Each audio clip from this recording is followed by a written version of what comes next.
Os pontos de Fernando Lima.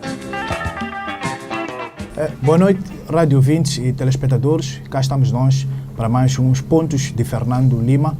Hoje com o nosso comentador aqui nos estúdios da Rádio Savana 100.2, depois de termos feito os outros dois programas anteriores a partir de Luanda via Skype. Fernando Lima, boa noite. Está de volta aqui nos estúdios da Rádio Savana 100.2. Como é que foi a viagem de regresso a Maputo? Bem, digamos que estou em Maputo, mas ainda estou em Luanda, uma vez que o processo eleitoral angolano não terminou. Me parece que é um processo muito interessante, porque há outras nuances no processo que vamos aqui discutir que não há ainda fim à vista, ou seja, não há uma resolução à vista, nomeadamente a aceitação dos resultados, e trata-se de um país com quem temos muitas afinidades. Portanto, é sempre um grande prazer fazer um trabalho desta natureza, não obstante as grandes limitações que existem por causa da natureza do país, mas também por causa do custo de vida em Angola, e nós sabemos como a nossa comunicação social tem dificuldades para se avantajar a cobrir um processo desta natureza, não obstante os apoios que foram proporcionados para que isso acontecesse. É um tema que vamos analisar neste programa, mas escolheu como fato de semana a Ordem dos Advogados e os Vidros Fumados.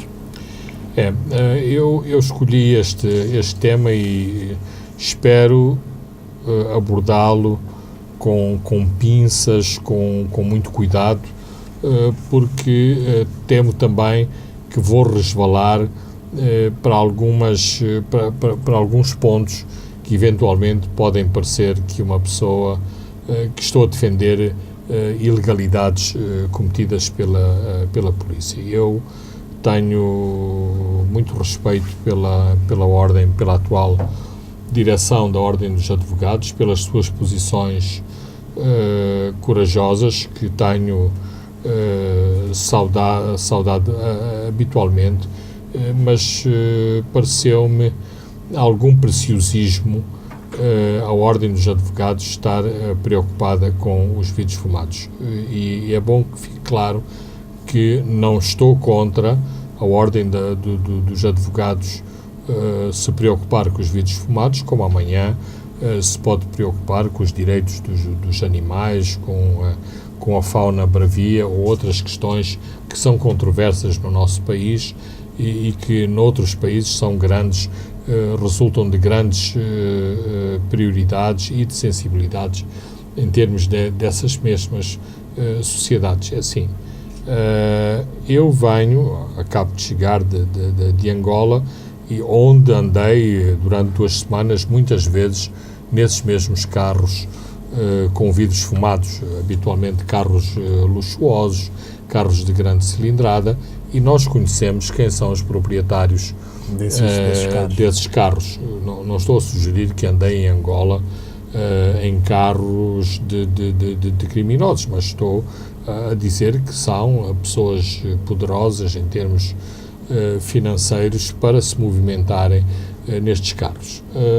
Ao lado disto, há todo um pormenor que tem a ver com a sociologia e a psicologia, digamos, do poder, porque, em última análise, me parece que o adereço dos vidros fumados corresponde a um tique de poder que, em complemento do carro preto, do carro de grande cilindrada, do carro todo terreno, tem que ter esses vidros fumados.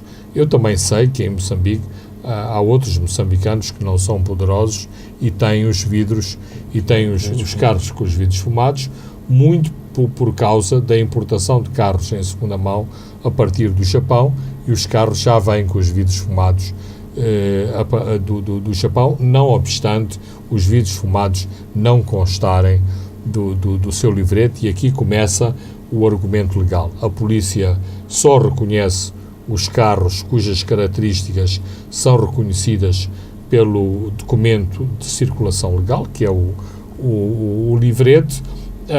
A Ordem dos Advogados argumenta que o Código de Estado não contempla a multa aplicada às pessoas que conduzem. De que não há base legal para multar as pessoas por andar.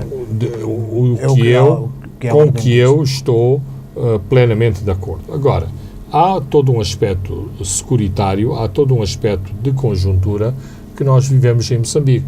Eu, sobretudo por motivos profissionais, conduzo à noite e conduzo muitas vezes a horas muito tardias à noite. E tenho problemas, primeiro, em parar nos semáforos. E muitas vezes violo também aquilo que está convencionado no Código de Estado, ou seja, não paro num semáforo quando o sinal está vermelho, porque tenho medo de ficar imobilizado. Isto às altas horas. Sim, durante a noite e quando não há tráfego nas luzes. E vejo que muitos cidadãos como eu procedem da mesma forma. Isto significa que há medo, há receio de as pessoas serem assaltadas nos seus carros à noite quando estão imobilizadas no meio de uma via pública. Muitas vezes esse medo é acrescido exatamente quando para ao nosso lado um desses carros com os vidros fumados, em que não é possível ver se lá dentro vai uma pacata família que tem um carro de vidros fumados ou se vai uma gangue de bandidos. E eu e milhares de moçambicanos já passamos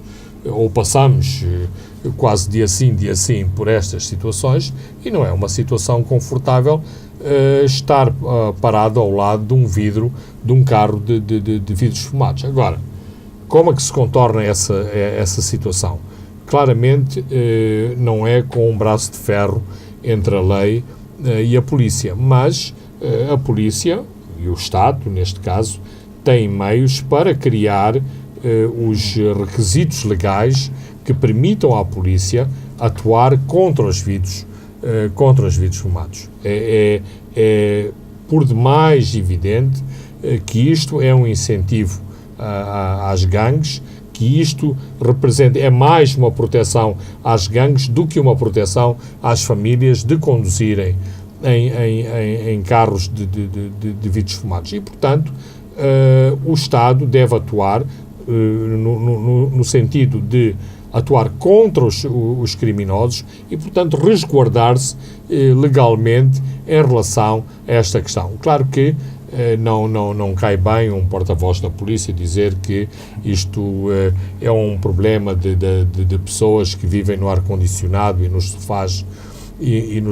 e, portanto, diz que o combate ao crime não se faz de fato e gravata dentro de uma sala climatizada e com um monte de papéis por cima da mesa e a juntar palavras bonitas. Não, isso é um estereotipo. Nós também vemos os filmes americanos em que os agentes da polícia usam todos fato e gravata e usam armas poderosas e metralhadoras e armas semiautomáticas, não obstante estarem de fato e gravata e também conduzirem carros de grande cilindrada.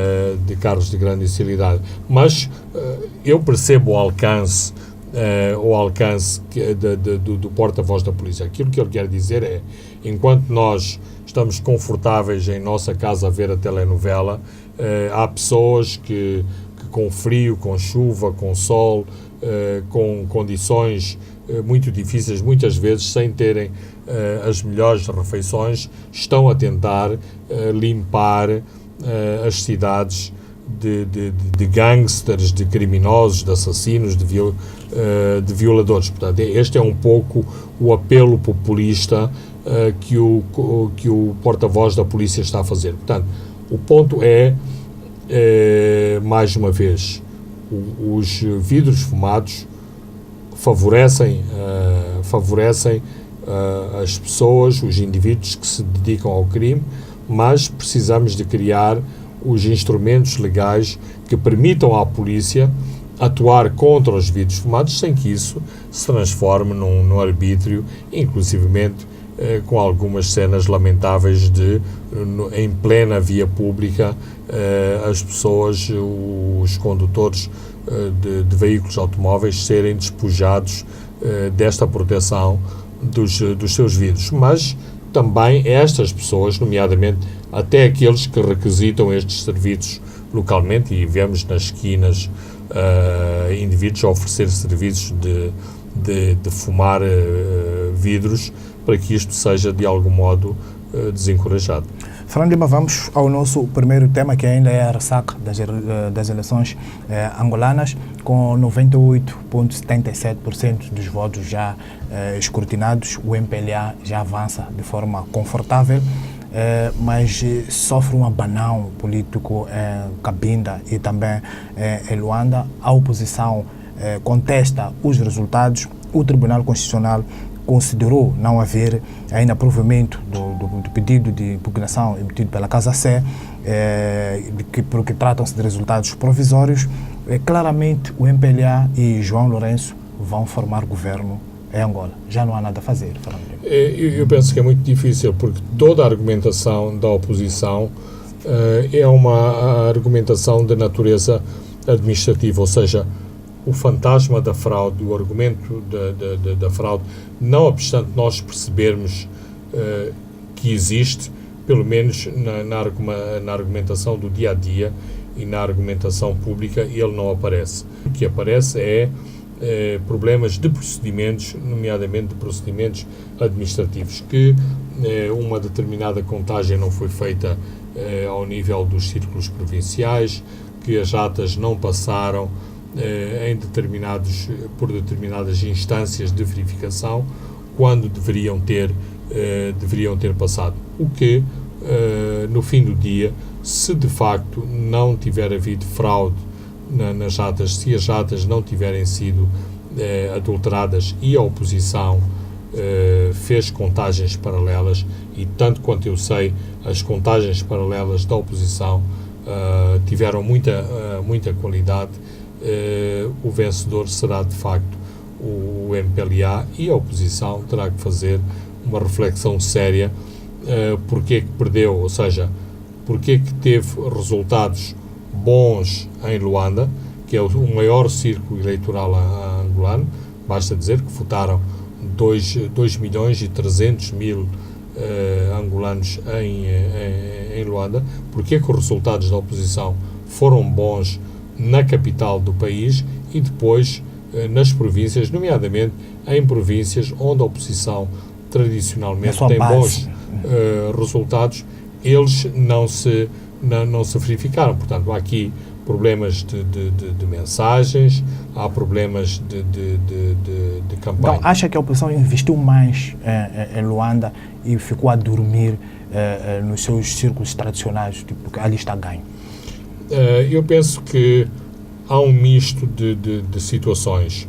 Há um problema de estratégia, mas também há um problema de desigualdade de meios. O MPLA, através do seu governo, controla todo o país. Controla o país, e quando digo controla o país, não é só um controle de natureza securitária. É um problema de propaganda, de controle de propaganda, e também depois um controle de natureza das próprias alianças sociais, em termos das hierarquias do governo, das autoridades tradicionais, da troca de favores, dos clientelismos, e quando se trata de eleições, o MPLA não hesita em investir fortemente nesta rede de clientelas nas províncias. Portanto, isto determinou muito estas alianças nas províncias e o sucesso que o MPLA teve no centro do país, que é a região onde a oposição tradicionalmente tem boas votações. Isto significa também que, e este é um aspecto importante a considerar, que a oposição pensou que os fatores de natureza étnica, os fatores de toda esta aliança tradicional poderiam reverter a favor desses partidos. Ora, isso não aconteceu e, portanto, a oposição, em grande parte, tem que se queixar de si própria de não ter conseguido passar uma mensagem de credibilidade e de alternativa em relação ao MPLA. O que é que funcionou bem em Luanda? É que a oposição capitalizou muito o descontentamento nos jovens. E, portanto, os jovens, a juventude, votou maciçamente na oposição e isto traduziu-se nos resultados que são hoje conhecidos na cidade de Luanda, onde a conjugação dos votos da UNITA e da Casa CE são a maioria dos votos em Luanda.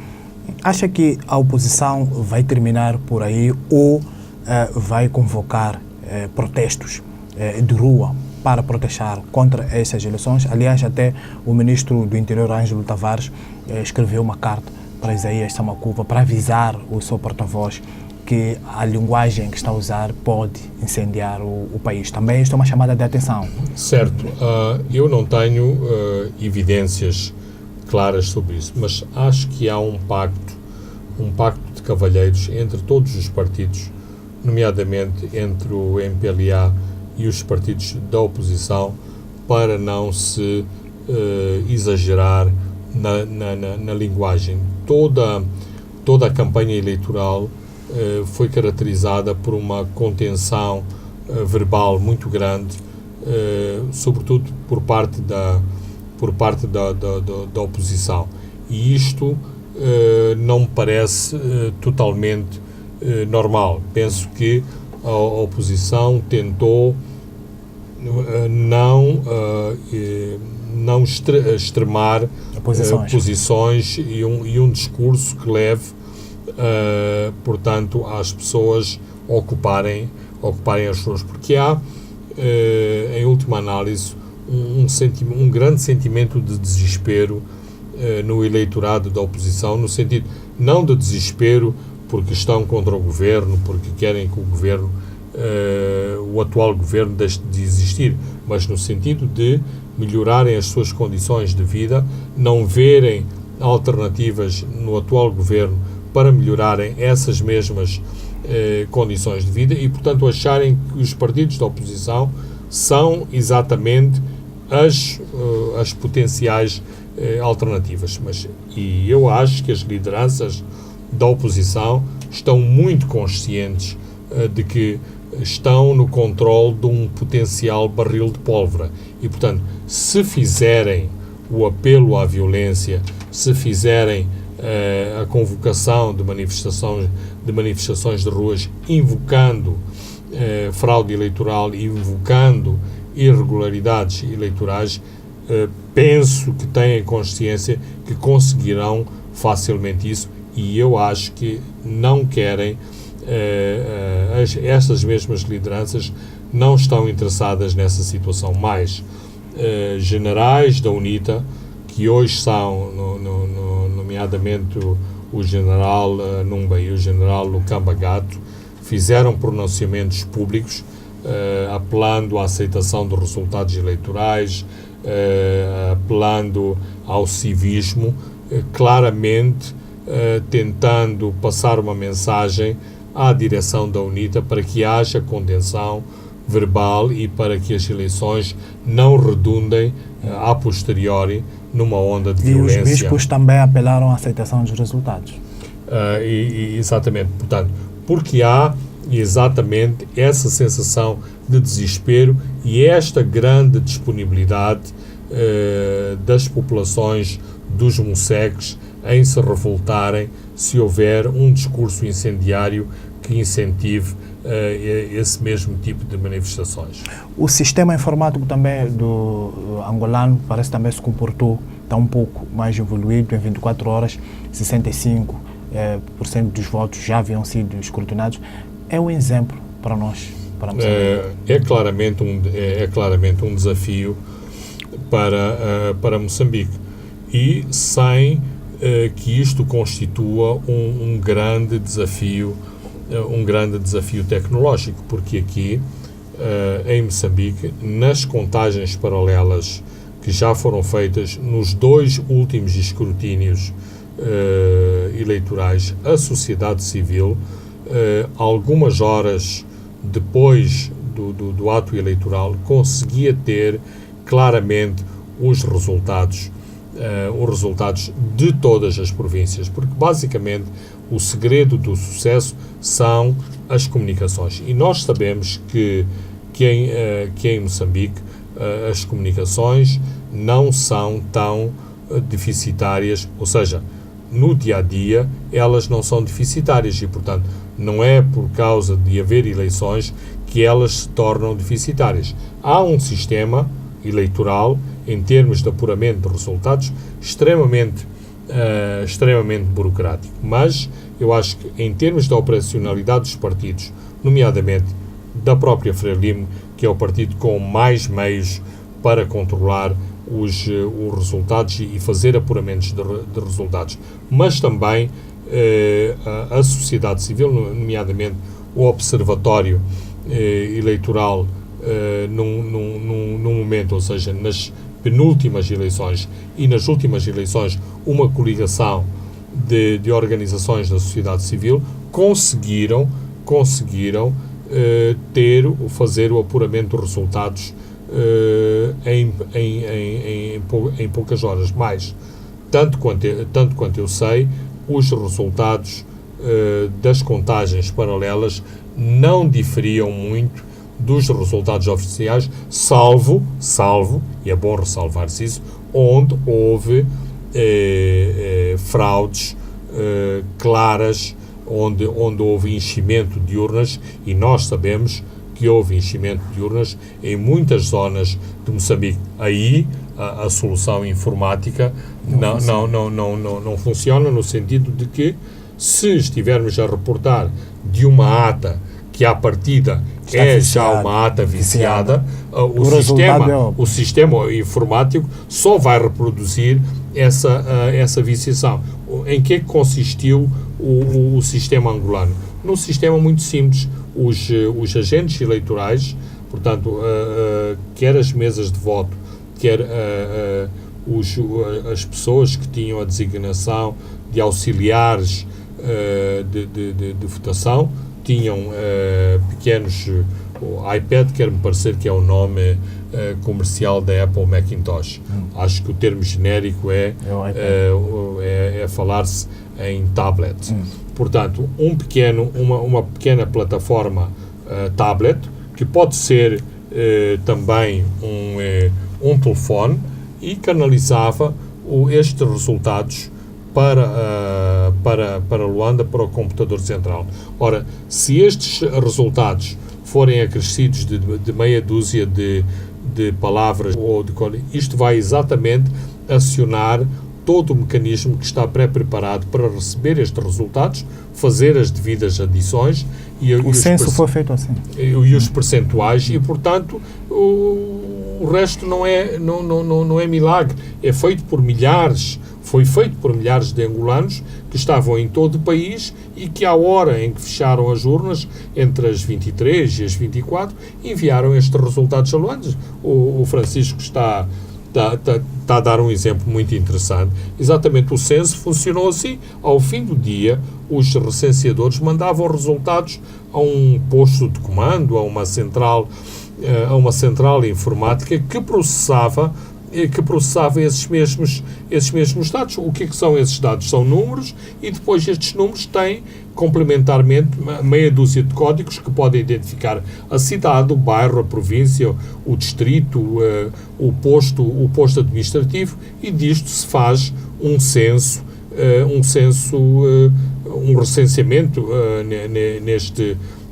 neste caso. Mesmo que o Instituto Nacional de Estatísticas esteja neste momento a dizer que os primeiros dados serão divulgados em dezembro, neste momento o INE já poderia trazer muitos dos números que dispõe, e números com grande grande fiabilidade. Quer-me parecer que depois, em dezembro, haverá outros dados em termos de animais domésticos, animais de criação, quantas casas rádios, tem cada carro, água potável, latrina, casa de banho, não obstante todas as anedotas que circularam da má preparação dos recenseadores em relação à forma como faziam as perguntas em relação às casas das pessoas, se a cozinha era fora, era dentro, se cultivavam, quando claramente podiam ver que num meio urbano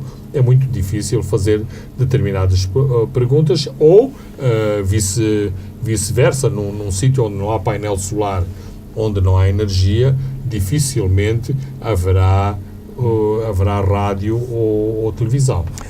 Vamos à última pergunta em relação ainda às eleições angolanas. Os Estados Unidos e outras grandes potências mundiais ainda não se pronunciaram sobre estes resultados, mas Portugal já, através do seu presidente Marcelo Rebelo de Sousa, que mandou uma felicitação a João Lourenço. Isto deixou estupefactos alguns setores críticos, tanto em Angola, também em Portugal. Fernando Lima, sabemos que as relações entre Portugal e Angola estão frias. Acha que este posicionamento do presidente português é uma tentativa de reaproximar estas relações? É uma tentativa, mas em última análise acaba por ser meio buçal este tipo de comportamento. Ora, se Portugal faz parte da União Europeia, se a União Europeia tem uma atitude extremamente cautelosa, porque é que o presidente de um país membro da União Europeia se tem que antecipar à própria União Europeia? Quanto a mim, isto reflete as preocupações de Portugal em relação a problemas de tesouraria.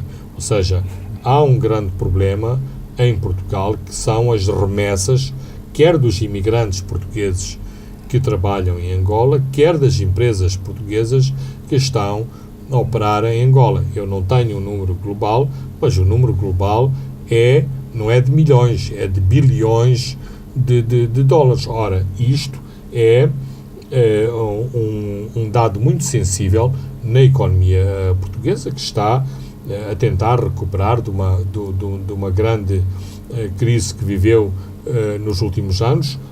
Uma parte da recuperação da crise assenta nas exportações portuguesas. Ora, Angola era o país onde se faziam a maior parte das exportações portuguesas. Ora, se as exportações continuam e não há entrega, não há entrega de dinheiro, isto resulta numa mera operação contabilística. A operação contabilística resulta durante alguns meses, mas não resulta eternamente, porque no fim do dia o dinheiro vivo é que conta, e não apenas as estatísticas e os mapas contabilísticos. E a Angola está com muitos problemas em termos dos pagamentos sobre o exterior e grandes problemas em relação à moeda externa. Só para dar um exemplo, porque é assim que os moçambicanos percebem melhor.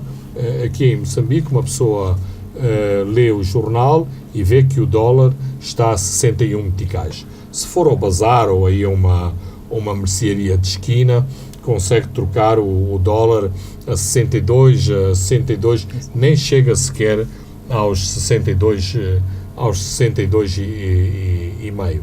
Em Angola, uma pessoa vai ao banco e um kwanza, um dólar, é vendido a 160 kwanzas. Se for ao informal, troca o kwanza, ou troca o dólar a 380 kwanzas, ou seja, 100 dólares, porque é a moeda, é a nota que habitualmente circula nos circuitos informais, valem 38 mil kwanzas, quando oficialmente valem 16 mil kwanzas. Ora, isto é um rombo terrível em termos da vida dos angolanos, do nível de vida, de como se processam as trocas comerciais em Angola, neste tipo deste diferencial tão grande entre o mercado paralelo e o mercado oficial. São situações que também já vivemos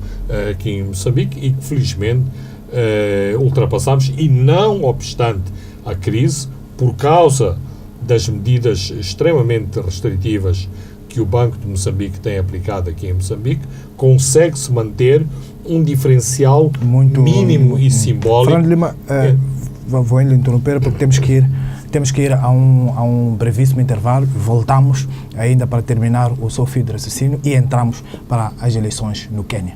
Pontos de Fernando Lima.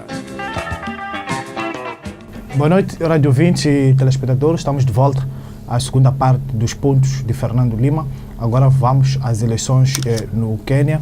Fernando Lima, uma decisão histórica e inédita do Tribunal Supremo no Quênia, que anulou as eleições que foram realizadas recentemente.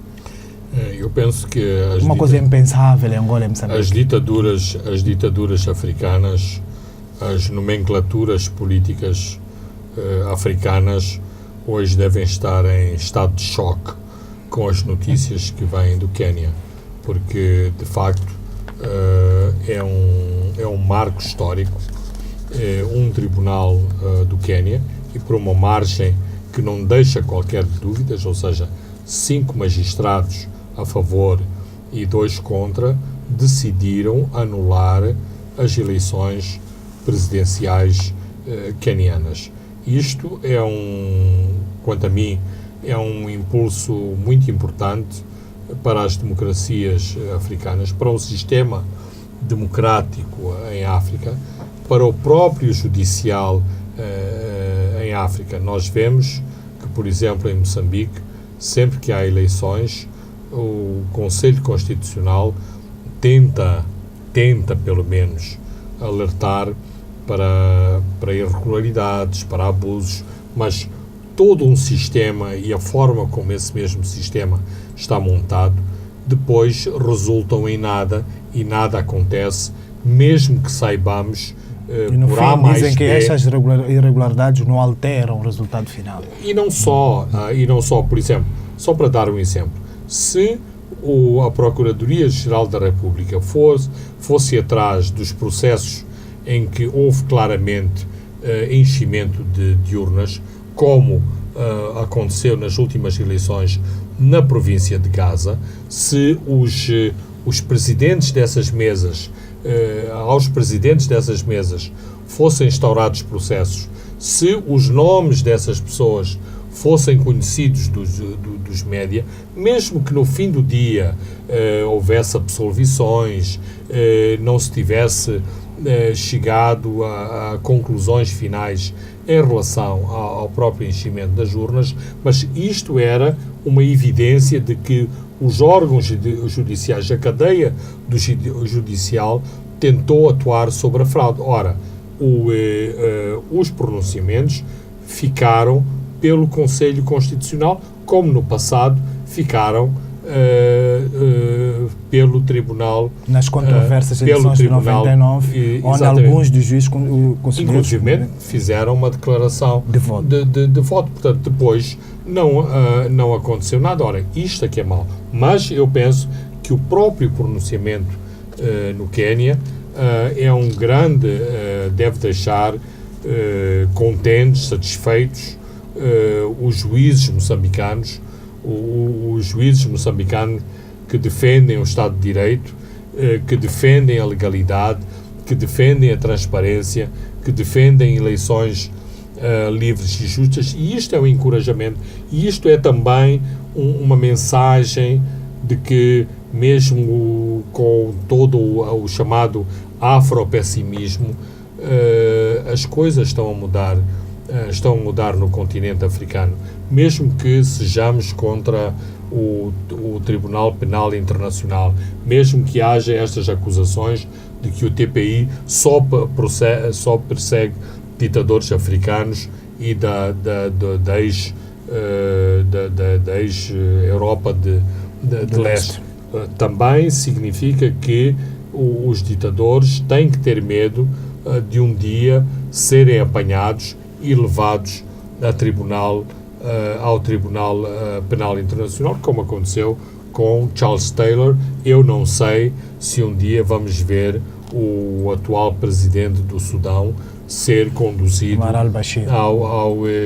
ao Tribunal Penal Internacional, mesmo que ele se sujeite às humilhações que tem sido sujeito quando se desloca ao exterior, nomeadamente, por exemplo, a África do Sul, que é um país muito mais sofisticado que Moçambique e que embaraça o governo do dia ao questionar o porquê da visita de Bashir à África do Sul, a coberto de uma reunião da União Africana.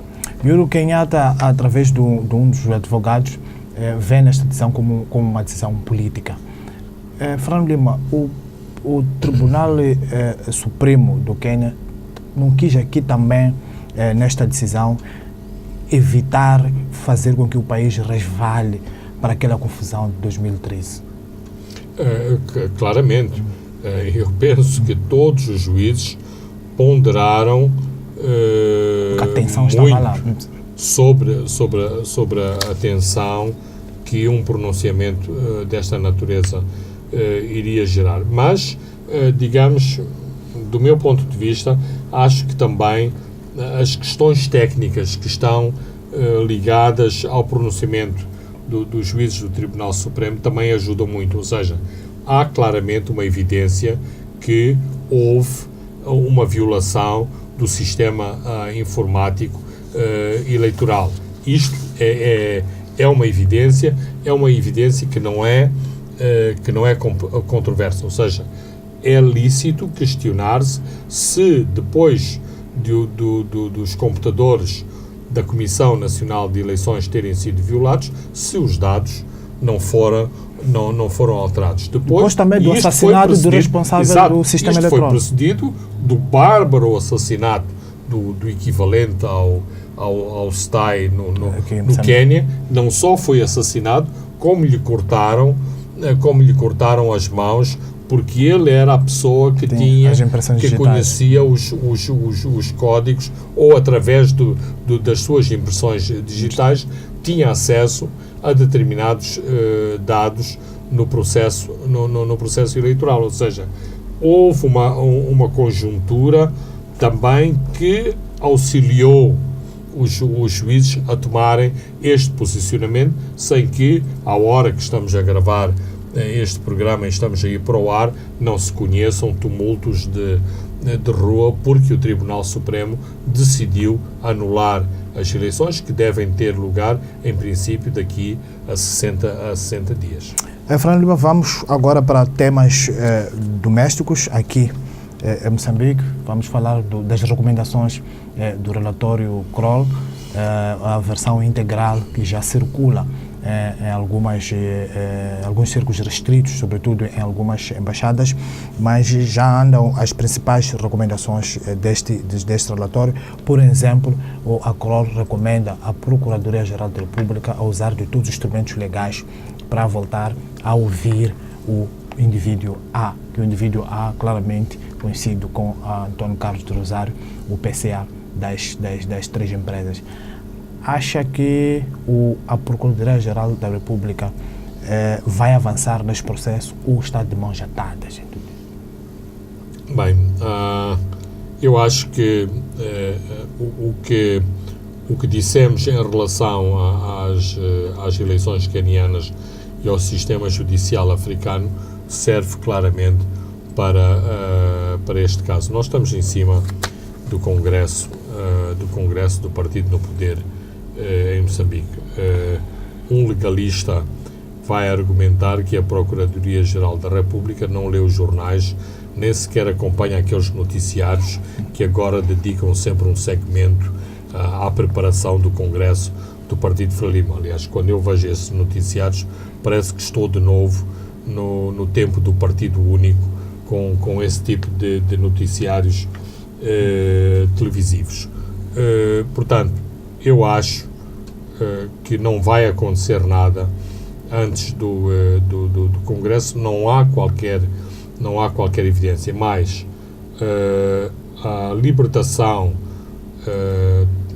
do relatório integral é, em última análise, uma manobra, e eu não estou a atribuir um significado especial ao termo manobra, mas é um passo no sentido de tentar convencer a comunidade internacional que a Procuradoria está a agir e está a atuar e, portanto, que isto, de algum modo, vem de encontro às sucessivas exigências, quer dos doadores, quer do FMI, para que o relatório integral seja tornado público. A seu tempo, penso que o Governo não tem outra alternativa senão tornar o relatório público. Mas isso não resolve os problemas. Isto não resolve os problemas dos ilícitos presentes nas operações que estão a ser investigadas e a falta de informação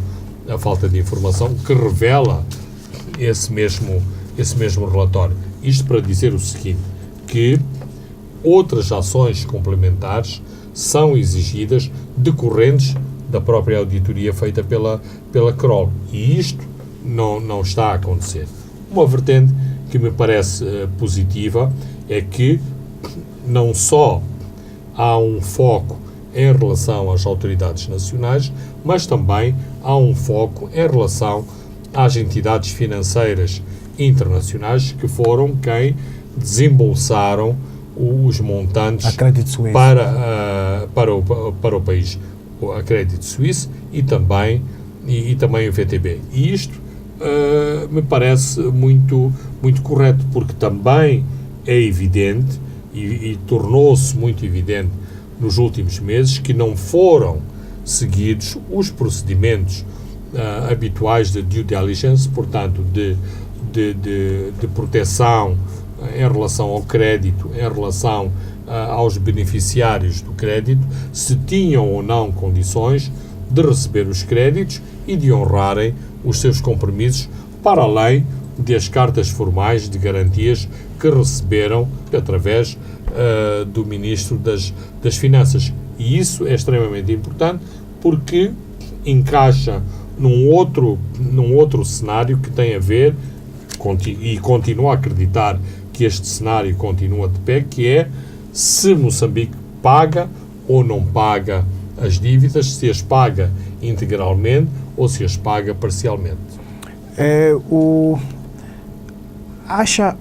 Porque eu ainda não vejo se a Procuradoria-Geral da República, e discutíamos isso aqui já em programas anteriores, tem esta coragem suficiente, por exemplo, de avançar na autoridade supervisora do mercado financeiro na Suíça, porque uma das recomendações do relatório Kroll é esta, que tem que avançar por aí. Também tem que ouvir o indivíduo A, tem que ouvir também indivíduos relevantes dentro do Ministério das Finanças. Fernando Lima defende que isto não vai acontecer antes do Congresso da Feira Livre. É exatamente isso. E não só. Para que isso aconteça, tem que haver vontade política para acontecer. Nada acontece na Procuradoria-Geral da República que não seja a reboque do poder político. Eu não tenho qualquer evidência de que tenha acontecido no passado e no passado recente qualquer coisa de surpreendente ao nível do nosso guardião da legalidade. Mas, em cada momento em que a Procuradoria tomou posicionamentos, chamemos-lhe, mais audazes, recebeu logo um coro de críticas por quem está acomodado à volta do poder e que quer que este caso dê em nada e que não se avance com qualquer conclusão, e que aquilo que foi feito até agora já constitui um grande dano para o país e para a soberania de Moçambique. Este relatório, Fernando Lima defende que deve sair já desses círculos restritos e ser do consumo público. a Procuradoria-Geral da República, como o CIP defende, não é uma deve questão, divulgar. não é uma questão de defender. Se tivéssemos jornalistas mais audazes, órgãos de informação mais audazes, este relatório já devia estar na praça pública e já devia estar a ser debatido na praça pública. Acho que nós não precisamos de virem organizações da sociedade civil a emitir comunicados, a exigir que o relatório seja tornado público. Cumprem o seu papel, mas uma imprensa mais agressiva, certamente que há muito tempo que deveria ter obtido este relatório e tomado as suas próprias iniciativas em relação à divulgação do próprio relatório. Tocamos um pouco aqui o Congresso da Frelimo. Vamos agora para um outro tema que tem a ver com uma entrevista dada ao Seminário Savana por Fernando Faustino, o secretário-geral da CLIN, que defende que Filipe Nyusi é o candidato natural do partido, contrariando todos os outros setores que praticamente conspiravam para fazer emergir um segundo candidato dentro do Congresso de setembro, daqui a alguns dias. Fernando Lima, game over. Parece-me que aquilo que vaticinávamos há algumas semanas atrás está de facto a acontecer e que cada vez há maiores alinhamentos em relação ao atual presidente da Frelimo e em relação ao apoio que ele deve receber durante o Congresso. Quando uma organização que se destacou em pronunciamentos críticos o ano passado em relação às iniciativas presidenciais, quando num determinado momento chegou inclusivamente a exigir armas para combater a Renamo. Agora diz que foi mal compreendido. Parece-me que há um novo posicionamento nesta associação e não esqueçamos que esta associação é uma associação com muito peso, muito crítica e que manda sinais não só para o exterior, mas também para dentro da própria Frelimo. E quando, portanto, a Associação dos Combatentes diz que o seu candidato é Filipe Nyusi, isto é meio caminho andado para o próprio candidato às eleições de 2019, a sua entourage política tenha sonos mais repousados até à altura do Congresso. O que significa que está completamente afastada a possibilidade de se lançar um outro, fazer emergir um outro candidato dentro do Congresso e haver aí um debate interno dentro eu do aí partido.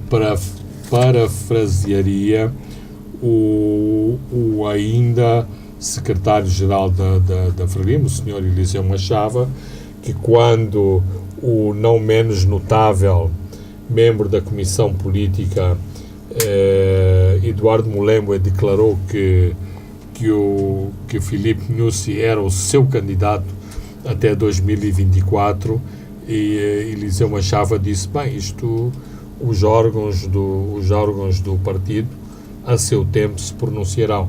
Portanto, eu diria, os órgãos do partido então espera que o Eliseu Machava também venha, depois de ler a entrevista de Fernando Faustino. Não me parece. O Fernando Faustino, esta associação tem muito peso.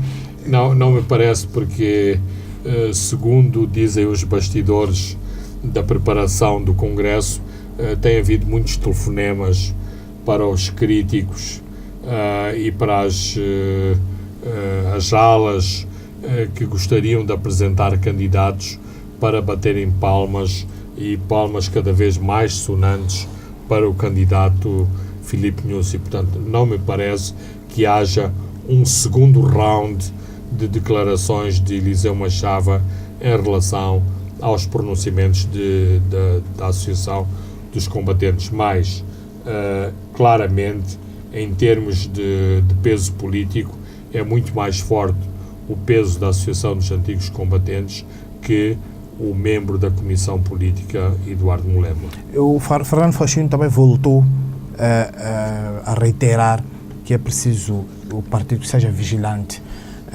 para ser fileiras, para que não entre, não usou esse termo, mas praticamente bandidos dentro do partido. Um partido que está a crescer e quer mais membros. Como é que se faz essa filtração?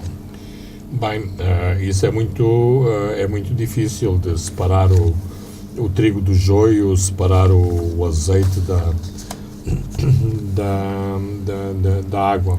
Mas parece-me evidente que há uma preocupação em relação ao próprio partido quando as próprias estruturas não estão convencidas dessa pujança numérica, nomeadamente dos 4 milhões de membros, da pureza militante desses 4 milhões de membros, quando é vulgo que, em momentos cruciais, dezenas de votos foram comprados. E isto não abona a favor das próprias tradições da Frelimo, e a Associação dos Combatentes, para o bem e para o mal, é um bocadinho o repositório digamos, das tradições mais puras da Frelimo, portanto, a tal Frelimo que fez a luta armada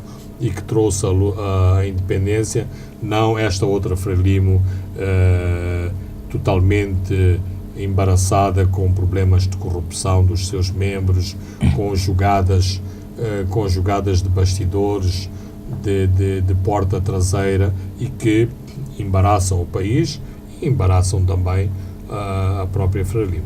Fernando, temos mais 3, 4 minutos, vamos discutir o nosso último tema, tem a ver com a Semlex, a empresa que foi contratada em 2009 pelo governo moçambicano para lidar com as questões dos documentos de identificação civil, e o governo tomou em maio uma decisão de rescindir o contrato com esta empresa por não ter cumprido certos requisitos do contrato.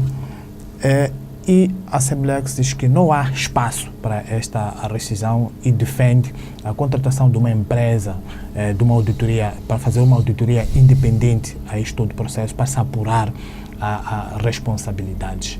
Fernando Lima, na altura, em 2009, em vários setores, criticou-se o facto de o governo entregar este processo tão sensível a uma empresa privada, e agora chegamos nesta confusão de termos um dos seus gestores da Semlex a emitir um DIR para ele próprio e também para a sua família.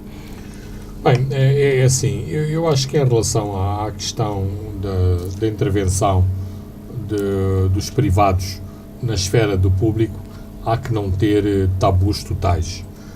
No passado tivemos aqui uma empresa privada que atuou nas alfândegas, e o seu trabalho, mesmo com as tentativas de os denegrir, e sabemos claramente quais foram os setores que tentaram denegrir a Crown Agent, nomeadamente os setores securitários que ficaram de fora da seleção final em relação às alfândegas, mas parece-me que o processo foi um processo altamente positivo e que resulta de a autoridade tributária ser hoje, mesmo com as críticas, mesmo com as cartas no WhatsApp, nas redes sociais, a autoridade tributária de Moçambique é um dos setores mais nevrálgicos da política moçambicana, nomeadamente na coleta de receitas.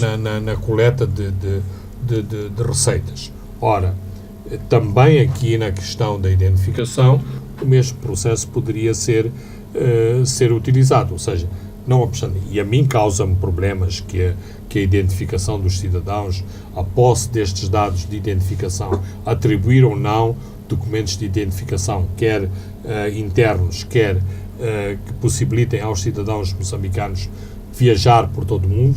Isto assume, inclusivamente, proporções de segurança vitais. Hoje, quando se tenta controlar a retina a retina dos olhos, as impressões digitais, no sentido de se controlar redes terroristas. Ora, é através dos documentos de identificação que se facilitam muitos desses movimentos de redes de terror, de tráfico de drogas, de tráfico de armas, portanto, do crime organizado. E o problema da Semlex e de todos os erros e pecados que são atribuídos à Semlex é que as suas credenciais em termos de competência e de capacidade para fazer um trabalho do género estão a ser contestadas. Aliás, foram contestadas logo no início. E aqui, em relação à contestação inicial, também há duas vias. Uma, aqueles que ficaram de fora, ou seja, que não se beneficiaram do bolo do concurso da Semlex. Mas as outras críticas parece que têm um grande fundamento. A qualidade dos documentos de viagem e dos documentos de identificação deixavam muito a desejar. Agora, o caminho a seguir também me parece que é correto fazer-se uma auditoria. O Francisco mencionou aqui a questão, portanto, da auditoria e de auditoria independente. Eventualmente, a parte que estiver em desvantagem terá que ressarcir a outra parte. No passado, o governo de Moçambique intempestivamente cancelou alguns contratos e depois, em sede de arbitragem internacional, teve que andar a pagar indemnizações. Pagamos o consórcio indiano que reabilitou a linha de Sena e perdemos com os italianos que se propunham a montar um metro em Maputo. Não tenho a mínima dúvida que o consórcio indiano fartou-se de cometer erros na linha de Sena, mas quem quer pôr em causa este tipo de trabalho também tem que se rodear de bons advogados, de bons técnicos para argumentar a favor, neste caso, do governo de Moçambique, e quer-me parecer que foi isso que não aconteceu, ou seja, o consórcio RAID-CIRCON não só fez um mau trabalho, mas no fim do dia acabou por ir para casa com uma indemnização paga pelo governo de Moçambique. E o mesmo sucederá em relação à Semlex se o governo de Moçambique não atuar corretamente ao pôr em causa o trabalho e a qualidade do trabalho que é feito por esta empresa. Fernando Lima, chegamos ao fim de mais um programa. Eu sou o Francisco Carmona, a parte técnica esteve a cargo de André dos Santos. Voltamos de hoje a 7 dias. Pontos de Fernando Lima.